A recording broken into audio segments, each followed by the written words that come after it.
Hey, welcome back to the Group Project Podcast. This is episode number 55. We're calling this episode Productivity Hacks and Resources. Um, if you haven't joined us before, this is a podcast that is focused on leadership, education, and personal growth. So kind of the intersection of all three of those areas, something I'm passionate about. Love leadership, enjoying my role as superintendent here. Enjoy education in terms of being a teacher, being an educator, as well as learning, as well as being in the learner role, and trying to share that in the podcasts and in some of the blogs that I do, and also that personal growth stuff. Like how can we get better? How can we grow as professionals and as people? So really, those three areas are things that I love looking into and sharing and picking the brains of others. So today we don't have a guest this week. We've got some great guests coming up here in the next few weeks. That we got 4 guests in the month of March. That I'm excited about, that I can't wait to interview. But this week we had no guests.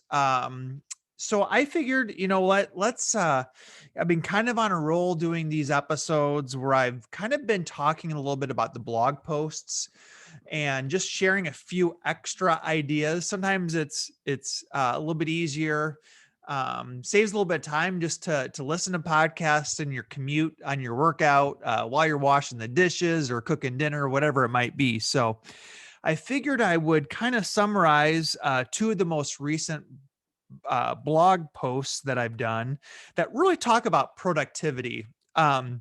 And first of all, I don't have it all figured out, as I always say.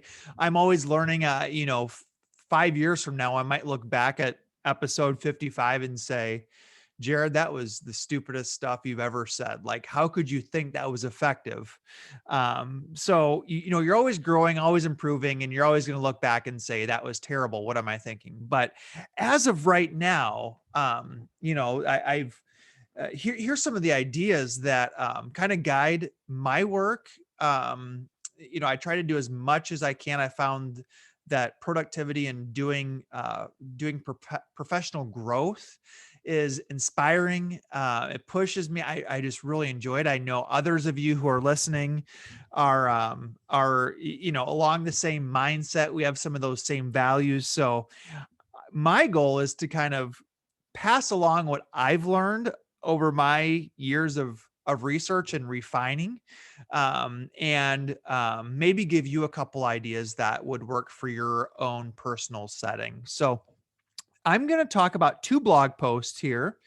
One was called Ain't Nobody Got Time for That, which talks about how are we going to find time in the day for personal growth.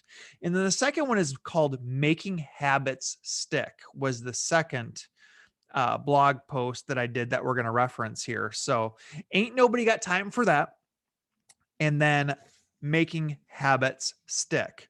So in that first blog post, I start off with, there just isn't enough time in the day. There just isn't enough time in the day, right? We hear that all the time. I am guilty of saying that a lot. I wish there was more time in the day. A lot of people will say, "Oh, I would do more of this if I only had more time. I'd work out more. I would read more books. I would listen to more podcasts or begin more hobbies or whatever it is. If only we had more time." So what we did was we kind of dug into how much time is there really? How much time do we really have each day? So we dug into that, and the main, I mentioned the episode title here is Productivity Hacks and Resources.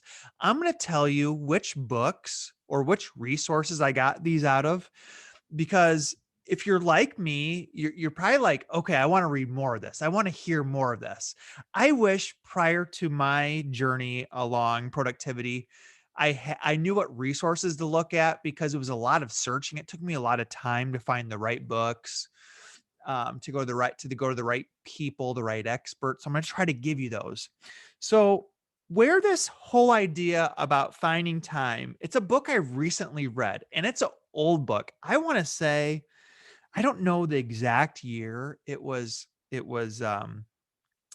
published, but the name of the book is called How to Live on 24 Hours a Day. It's by Arnold Bennett. How to Live on 24 Hours a Day. And it talks about how much time you really have in the day. All right. Because, obviously you need to sleep, right? You got 8 hours of sleep, and then you've got probably 8 hours worth of work. Right. And I talk about, in the profession of educational leadership, it's more like 9 hours, maybe 10. Without getting into too much, I think if you're working 10 hours or more a day on average as an educational leader, you're probably not using your resources quite as well as you could. I know there's activities, and I know there's a lot of things going after school. However, from my experience and from talking to other leaders I speak to, anything more than 10 hours a day, which is already a lot, 50 hours a week, is probably too much. And probably need to refigure out your allocation of hours and delegation of duties. But we won't get into that very much. But what Arnold Bennett talks about is basically you have 2 days, right? One day is your work day, which is that I think I referenced like probably a 7:30 a.m. to 4:30 p.m. for most school leaders on average. You could give and take that a little bit. Maybe it's 7 to 4, 7 to 5, something like that. But what do you do in those hours outside of work, right? That's what he talks about, and that's what I focus on is we know we're busy during the day. We know we got lots of stuff. Like we don't have time for personal growth, whether it's reading or writing or whatever it is that you're interested in. We don't have time for that during the workday. Okay. So that time's gone and your sleep time is gone. But what do you do in those extra hours? If we've got 8 hour, 9 hours of work and 8 hours of sleep, 17 hours, right? What do you do in those other 7 hours? Well, you've got to eat, obviously. You got to have a little bit of relaxation time. Odds are a lot of you who are listening probably have kids as well. And that's disclaimer here. I don't have kids.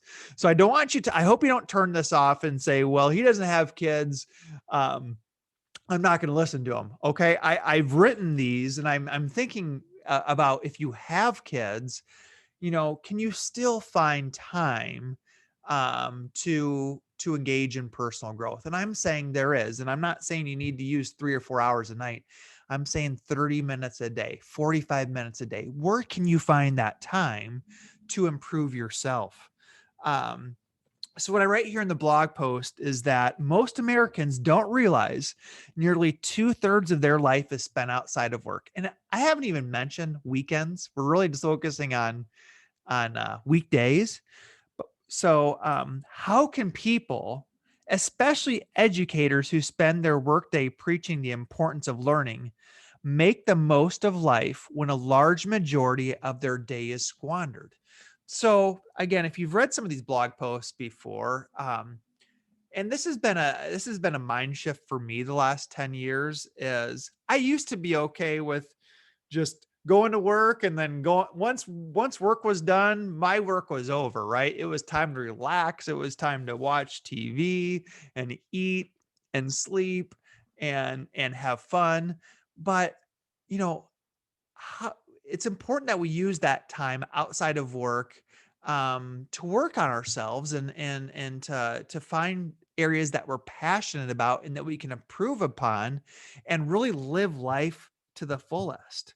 So what I talk about here is just finding those 30 to 60 minutes each day, whether it be at night or in the morning. And I'm going to talk about that here in a second.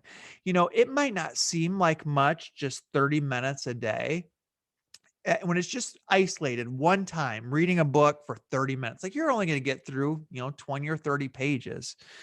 But over the course of time, when you do that for years at a time, it adds up. So again, maybe we talk about reading here and you want to start reading more. We hear that a lot from educational leaders. If only I had more time to read, I would love to read these authors or read about these topics related to education or personal growth or leadership. Probably more on the nonfiction side than the fiction side. Maybe it's the fiction side, but they say, if only I had more time, but they don't realize 30 minutes, day after day after day, spread over the course of several years, you're going to have hundreds of books read if you keep up that practice. So, and what I said, it could be life changing if you spend that time, if you find those 30 to 60 minutes each day to work on personal growth, whatever that areas might be. So, one of the things people always say is, well, I would love to do stuff when I get home, but I'm just too tired, right? We say that all the time. It's 5 o'clock here in Iowa. It's been a long day here in our school district.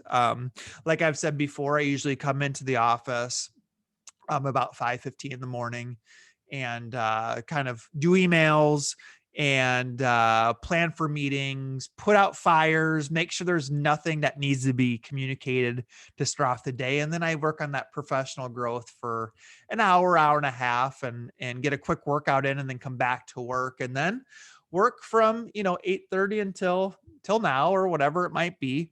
But how do we get over that hump of being too tired, right? Because, and again, if you got kids at home, obviously you got to go home and take care of them and get them off to practice or feed them food. And I can totally see why why you might be tired and why you might not feel up for putting it, doing 30 minutes of personal growth at night. But consider this, and this is what I wrote about, and actually this is what Mr. Bennett talked about in his book was, think back, maybe to before being married. Okay, maybe you were a teacher, maybe you currently are a teacher, and you had a date, right? You had a date at the end of the day.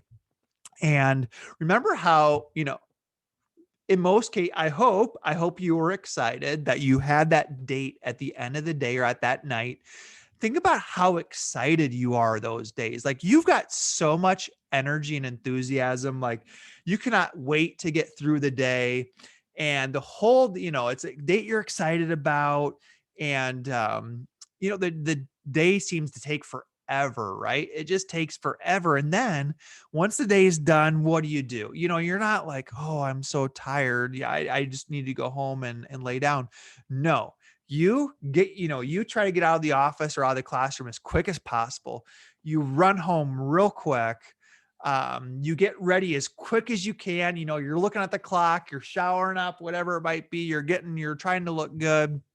And then you're out the door, you're hopping in the car, you're going to grab your date. Maybe you're going to go pick up your date and you're going to rush off to dinner, have a great dinner. Then you're going to like, okay, what should we do next? And then you say, okay, we're going to speed on over and catch the 7:30 p.m. movie. And then we're going to watch that. You're not going to be tired at all during the movie. You're going to be highly engaged.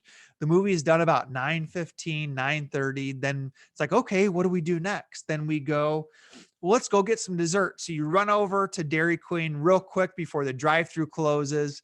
You get your favorite Blizzard, right? Before you know it, it's 9:50, 10 o'clock.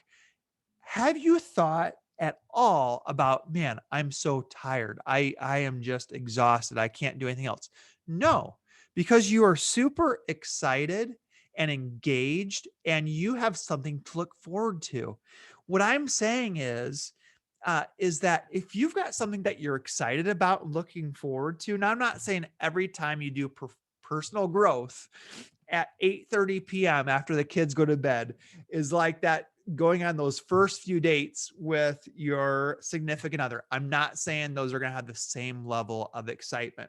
However, what I'm saying is it's definitely a mind shift. it's in your head about being so tired at the end of the day, which I can't do anything else except lay on the couch, watch television, have dinner, and then go to bed. It's a mindset, because if you're in certain situations and you have something to look forward to, then you will be up for doing whatever it is. So keep that in mind. I kind of explained that again in this blog post, but being too tired for something that will improve you, and when done consistently day after day, will really make a huge impact on your life. That should be something that you're excited about and that you get up for. Now, what I also mentioned was, okay, maybe the end of the workday isn't your thing. Maybe you do have a lot of, family commitments. And then once the kids go to bed, you want to hang out with your husband or wife. You maybe want to catch up, you want to watch a show, whatever it is, and then head to bed at a decent time. I get it.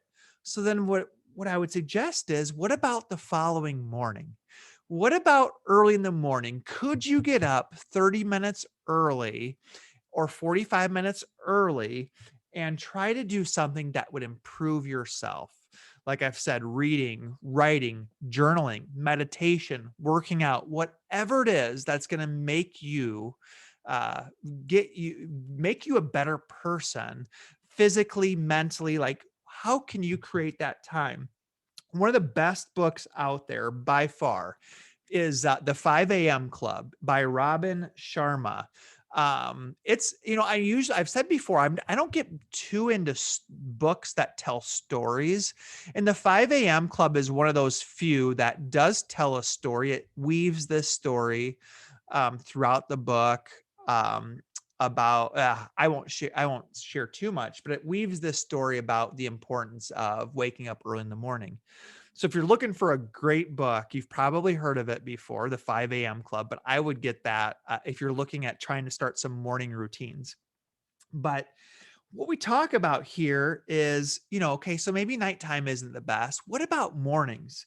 And what I wrote down here was, for many, nothing is better than waking up while the house is asleep, making a fresh cup of coffee, and focusing on self-improvement. The solitude and stillness of daybreak creates the perfect setting for lifelong learners to hone their craft. So I love waking up early. I'm up, I'm not up. There's some people who are up at 4:00 a.m., 3:30 a.m. Like, I'm not that crazy. Okay. But I am about 4:40, 4:45. I am re-energized every morning. I don't drink coffee right away in the morning. I drink like a supplement drink, like a pre-workout drink, which if you're a workout person, about pre-workouts. But I look forward to that so much. And I can't wait to get to the office, which sounds crazy, but I can't wait to get here, get through my first few priorities of the morning. Like I said, the emails, the calendars, the planning for meetings, the putting out fires. Once I get to that, I free up myself to do, like I said, personal growth for about 60 to 90 minutes. And I'm at a point now where I just get so excited about it. Now, down the road, if I ever have kids, or if I ever have commitments where that won't be possible, I may be singing a different tune, but I find it ultra motivating and exciting to get here before anybody's here. It's still dark outside. And just right now, I'm in the mode of reading and writing, and I'm working on a book. I just love putting in that 60 to 90 minutes every morning of personal growth. And it's just something I look forward to. The last thing on this blog entry that I wrote was, a lot of times we look at people who, and I'm using air quotes if you're not watching me on YouTube, we look at people who are ultra successful, and we just think, well, yeah, they've got more money, or they've got more connections, they've got more resources, or they just got more luck. We always point, somebody who is a best-selling author, or somebody who's really worked their way up in their profession, whether it's education or maybe it's some other field that you're just envious of. A lot of times we say they've got more of this, more of that, more of this. But really what we come back to is, everybody has the same amount of time. right? Everybody's got 24 hours. That is the ultimate equalizer, 24 hours a day. And what Bennett talks about in How to Live on 24 Hours a Day, and what we're kind of talking about here is, how are you using that second day? The first day is those 8 or 9 or 10 hours at work, and the second day is all the other time. We know you got to sleep for 7 to 8 hours. We get that. And I'm a huge proponent of sleeping, making sure you get those full 8 hours. I love getting 8 hours. But what are you doing for those other 7 hours? Can't you find 30 to 60 minutes each day where you're focusing on honing your craft and making yourself better in whatever it is? Reading, writing, journaling, meditating, working out, whatever it is to improve yourself that you're passionate. Can you find that time? Can you make that time for yourself? And my thing is, I think you can. I think you should be able to. So that whole idea, going back full circle, that idea there isn't enough time in the day, I just don't know if I buy that. I don't think that is a worthy excuse for people to say if they really look at how they're using their time. So the second blog article that we're talking about here is called Making Habits Stick. So if the first article is like kind of like, okay, let's first set the tone that there is enough time in the day. There's enough time for 30 or 60 minutes. Now you're going to think I'm crazy. Okay. But ever since COVID hit, you're going to think this is crazy. But ever since COVID hit, I'm shooting for 4 hours a day of personal growth, which might be crazy. And maybe 2 years from now, I will say, Jared, you are nuts. But on average, now that's not every day, but because I can really make up some time on the weekends, right? I can make up a lot of time on Saturday and Sunday and on other holidays. But I'm shooting for, it motivates me. I'm going to kind of talk about that, and that includes that 4 hours includes working out, reading, writing, anything where I feel like I'm improving myself. But so maybe 4 hours is a little, maybe that's kind of a high bar to set there. But again, that 30 to 60 minutes. So let's talk about making habits stick. So if we know we want to set aside time, how do we motivate ourselves? So we talk about making habits stick is this idea about New Year's resolutions, right? So in December, everybody is like, okay, what's your New Year's resolution going to be? I'm going to work out more this year. I'm going to read more books. I'm going to journal every day. I'm going to meditate for 10 minutes every day, whatever it is. But the research that we presented in here was that 80% of New Year's resolutions die by February. 80% die by February. Now, I'm actually not a big New Year's resolutions person. I don't know. It's been a long time since I did one because I feel like I've already got rolling in other areas. But maybe you're in that 80% where you start off in January. I'm going to do this. I'm going to work out. I'm going to read. I'm going to write, whatever it is. I'm going to try to improve my leadership through reading or through listening to podcasts. And then by the time February, March rolls around, it's completely gone. So, and I talk about, I totally get it. Like we've talked about this before, but educational leaders are crazy busy. They're running schools. Many of you have 1,000 kids, 150, 200 staff members. You've got, you are overseeing many, many people. You have a lot of responsibilities and demands on your time and your energy. So it can be hard to make your habits stick, or when you're starting new things, to kind of get caught up in the daily whirlwind at work and just not have the time or be able to focus on those new resolutions. So I've got 2 different ideas to help maintain the habits here. Okay. And they're 2 different, if you love productivity, if you're still with us, you're obviously curious, or you're like super passionate like I am about these hacks, right? About what are some hacks that can help me out? Well, we're going to investigate 2 of those. And the first habit building method, I call the Jerry Seinfeld method. Okay. We all know Jerry Seinfeld. I hope if you're old, I guess if you're only 20 years old, like 25 years old, maybe you haven't heard of Jerry Seinfeld.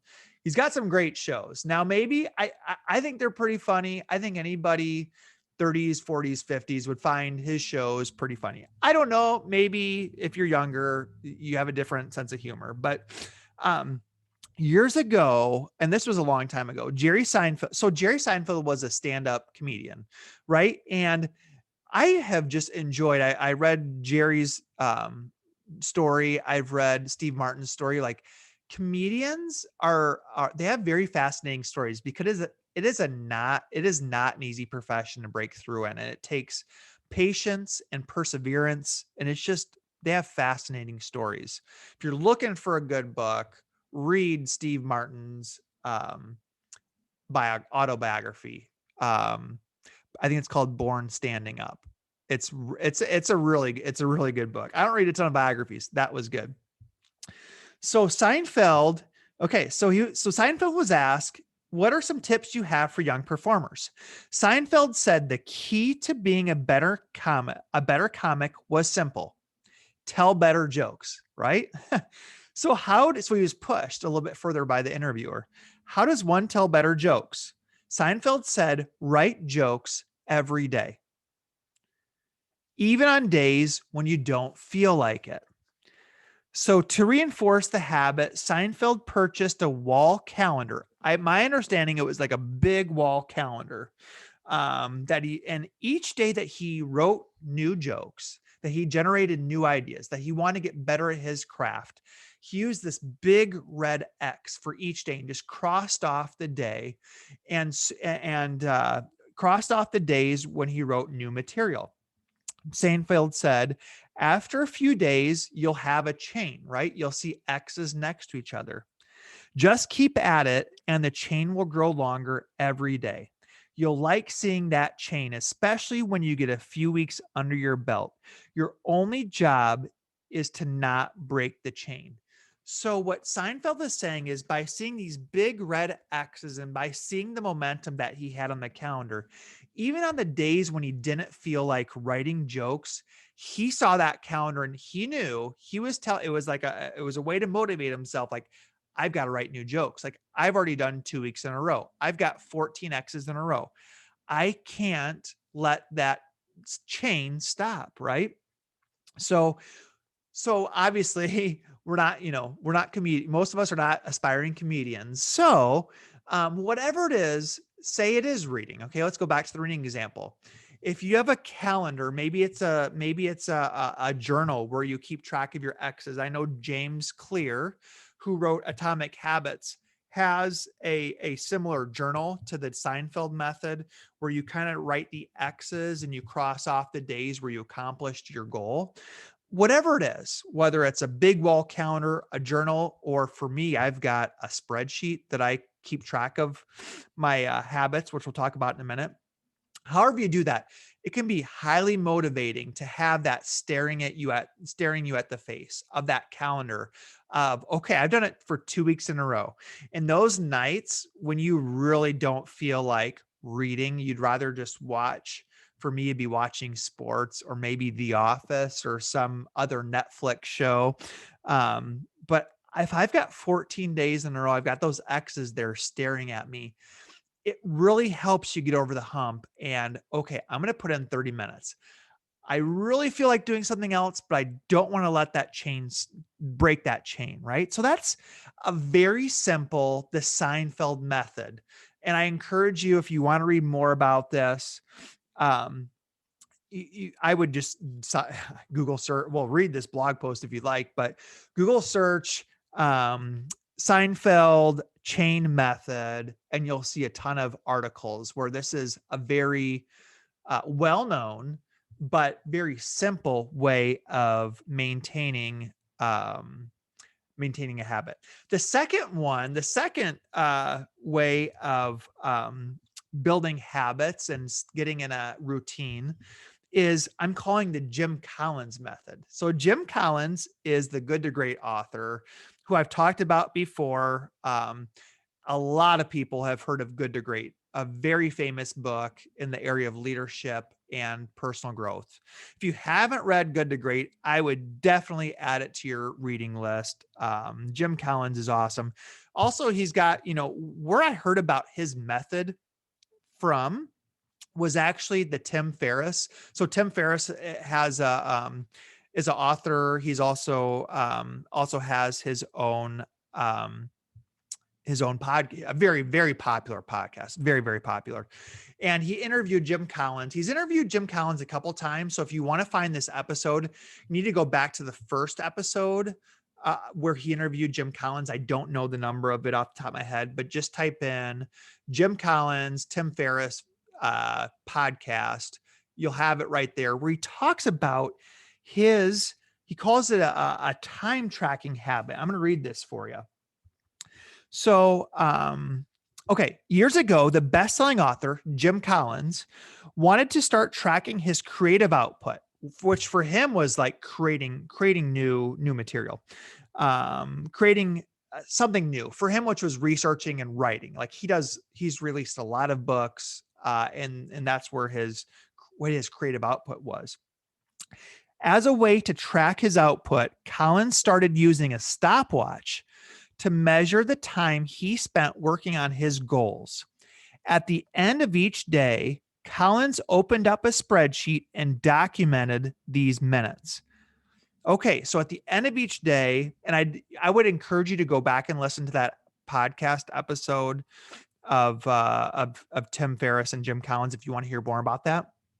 His overarching goal was for every year to have 1,000 creative hours for any 12-month period.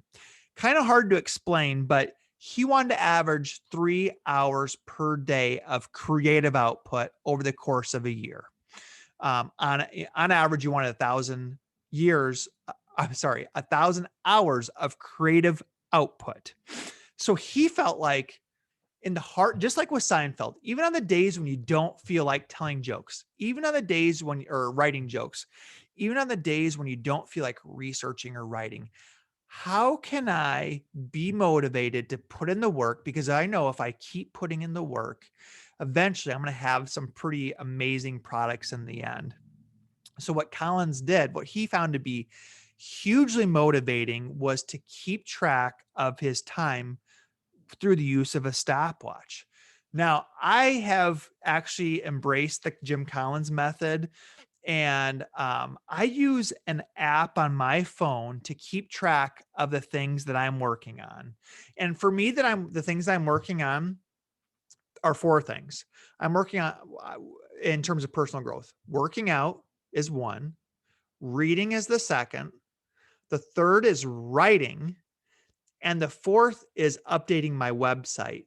Those are the 4 focus areas I've got for professional or for personal growth, which I said professional, but really I feel like if I work on those areas, I'm not only getting better personally, I'm also getting better professionally because a lot of that's intertwined as we've talked about before. But I'm keeping track of those 4 areas: working out, reading, writing, and working on my website. And every time I am working on one of those areas, I'm going to this app. It's called, it's called the A Tracker phone app. There's a lot of time tracking apps out there. I found this one to be the most user-friendly. There's other ones out there you might use, but I'm almost like I use it almost like a lawyer would. And I've never obviously been a lawyer, but I believe, once they start working with a client, they click the minutes and they start piling up the minutes. They're working with one client. And then once they get out the phone with one person and they talk to the next client, they're adding up the minutes for that person. They just keep track, right? And at the end of the day, end of the week, end of the month, they add up those minutes and they bill the client, right? So what I'm doing is at the end of each, the app keeps track of those minutes, of the minutes I'm engaged in those activities during the day. So when I switch from working out to reading to writing, I keep track of that with the app.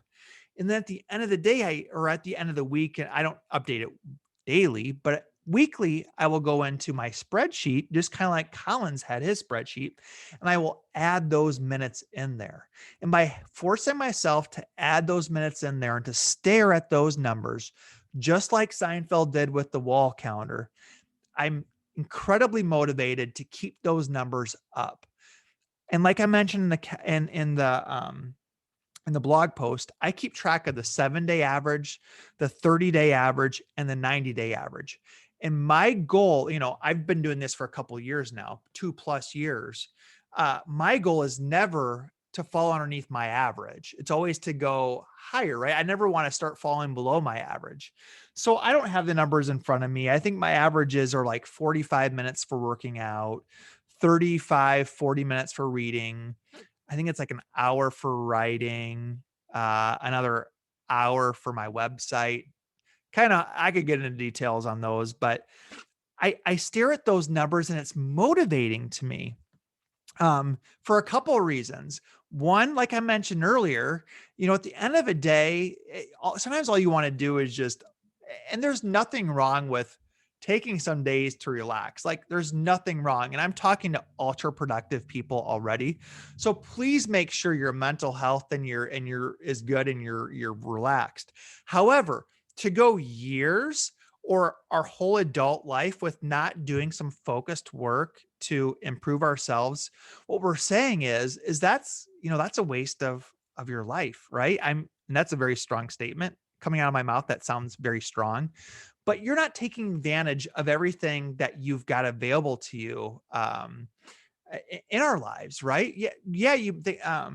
Relationships are important, obviously. So hopefully you're spending time with your family and your kids and your spouse, and hopefully you're making the most of your work, of professional duties, and you're pushing yourself. But what about yourself? It's just something that you got to make sure that you're pushing forward. And if you're not doing any of these things over your whole adult life, you're really wasting some precious opportunity and precious years. So, like I said, at the end of the night, it can be tempting not to want to do anything. And that kind of gets a habit. And eventually it's been 3 months and you just come home and watch TV and eat food and go to bed, right? What this is saying is by keeping track of these numbers in a spreadsheet and holding myself accountable, or by having that calendar or that journal and using those X's, when push comes to shove and you're debating on what to do, having to record those numbers or those X's is hugely motivating to keep you on the right track, even if it's just 20 or 30 minutes a night. It's just, you feel better about yourself. Like, okay, I got to put that X in there. I got to put those numbers in the spreadsheet. So that's one motivating reason for doing this. The second is I feel like this a lot, and I feel like you probably do too.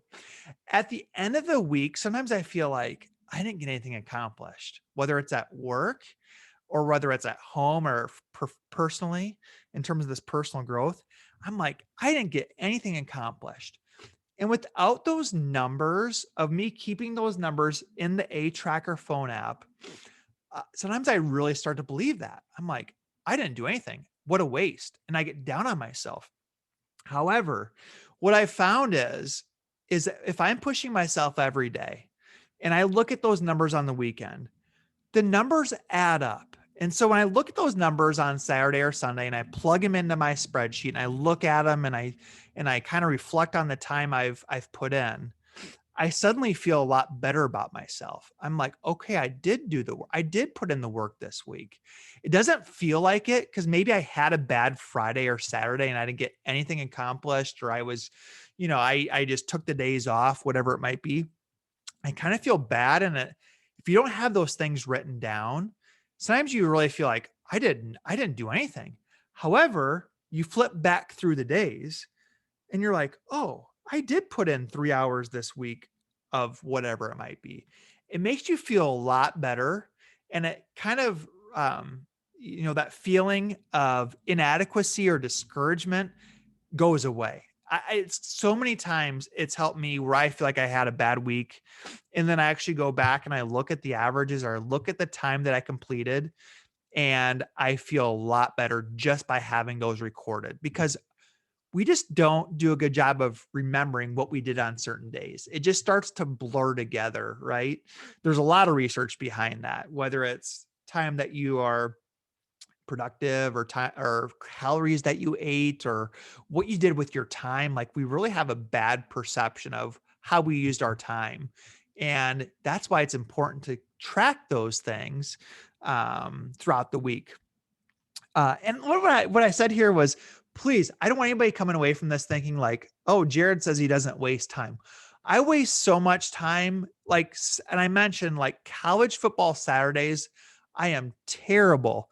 I will sit on the couch. So here in the Midwest, games start at 11.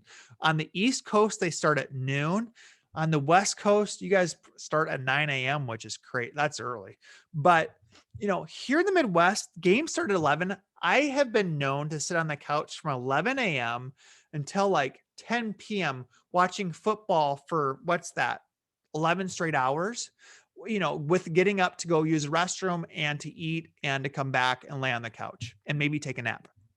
I waste a lot of time. So do not come away from here thinking that I don't waste time. Here's the difference though.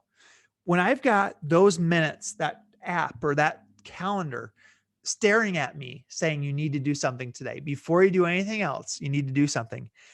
I am motivated to wake up Saturday morning before football starts at 11 a.m. and put in my work for the day. And so without that motivation, I might be tempted to sleep in and watch the pregame shows and not do a whole lot. But with this, I'm motivated like, hey, if my goal is 4 hours every day, which that's my goal, I know it's crazy, but if I want to get 4 hours worth of work in on myself, working out, reading, writing, working on my website, I'm going to need to start working on this stuff early so that by the time 11 o'clock rolls around, I don't feel guilty for watching football for 11 hours straight, which is pretty sad, right? So what I'm trying to say is, by having this spreadsheet, by having those tools for keeping me motivated, I am able to, not only am I able to get the work done before the game start, then I don't feel so guilty, because sometimes that's the worst feeling in the world, is we're trying to enjoy some leisure time, trying to do whatever it is that you enjoy. For those of us who like to be productive and successful with things, there's just that feeling of guilt of, I should be doing something else, right? I know you've had it. I have it a lot. But by knowing I put in that time, whether it's 2 hours, 3 hours, 30 minutes before I did that activity that I enjoy, I feel like I can enjoy that activity much more than I could had I not done those things. So we've got the Collins strategy, the Jim Collins strategy. We've got the Jerry Seinfeld strategy. Google search both of those. There's lots of articles that have been written. There's other hacks out there, but those are two very common ones that are commonly referred to in productivity circles. Before I leave you and head out of here for the night, here's some books. So here's what I said before is, I wish somebody would have told me, hey, here's some books, because I'm always looking for books that fit the areas of passion that I want to learn about. And this idea about being productive and how you use your time, and some of these mental games that you can play in your head to get more professional growth. It's hard to find those books. It's hard to know which ones to grab, or what websites to go to, or what authors to read, or what blogs to check out. So I wrote down a few things for you to check out. So I wish I would have found a podcast that would have done this for me. So I'm trying to return the favor to all of you for listening here. So here's what I would check out. First of all, I have mentioned How to Live on 24 Hours a Day by Arnold Bennett before. A very old book. It reads a little bit funny, but it's got some great takeaways. It's a very quick read. You'll get through that super quick. The next person I also mentioned was Robin Sharma, The 5 a.m. Club. That's a great book. Check it out for sure. One of my favorite authors by far. I think I mentioned it before. He's probably my favorite author right now. Cal Newport. Okay. Cal Newport has 3 books out there. And I think he just literally released a 4th like 2 days ago. And I just ordered it. Should be here in a week. I don't know the name of that book, but the 3 books that he's had before are called So Good They Can't Ignore You, Deep Work, and Digital Minimalism. If you love what we're talking about here and you want to hear, this guy is, and listen to he's got a podcast that's out there. I think it's called Deep Questions with Cal Newport. If you love everything we're talking about here, check him out. I'm telling you, will not be disappointed. The next one is Mel Robbins. Mel Robbins is another very famous person. She has a book called The 5-Second Rule. Check that out. Just a super handy trick for staying motivated, the 5-second rule. And if you check out that book, you can read what the 5-second rule is. Jim Collins, we talk about good to great. Read anything Jim Collins wise, or he's for all these people. You can, if you love podcasts, you should be able to search for their names.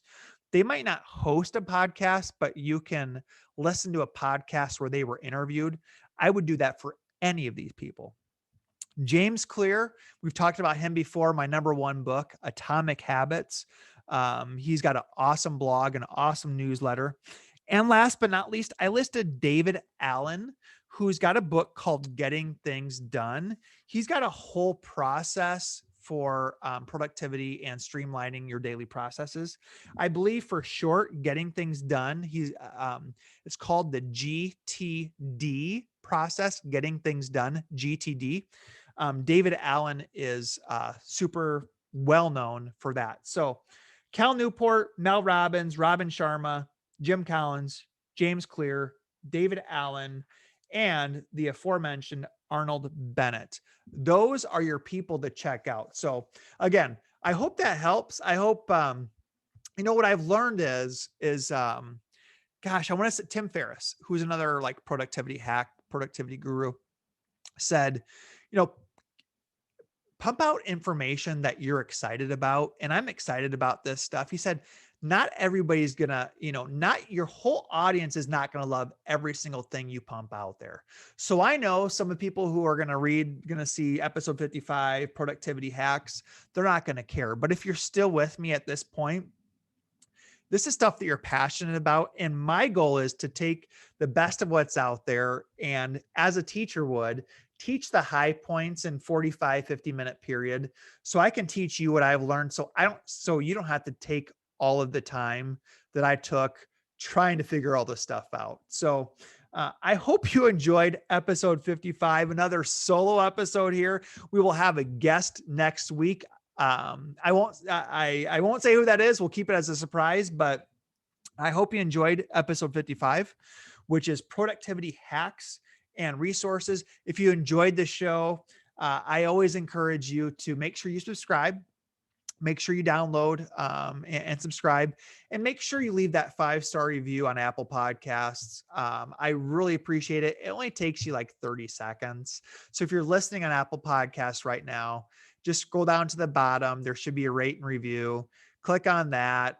Give us 5 stars. And if you want to leave like a quick note to say what you like about the show, I would forever appreciate that. So enjoy your night, enjoy your weekend, and we will see you next time on the Group Project Podcast.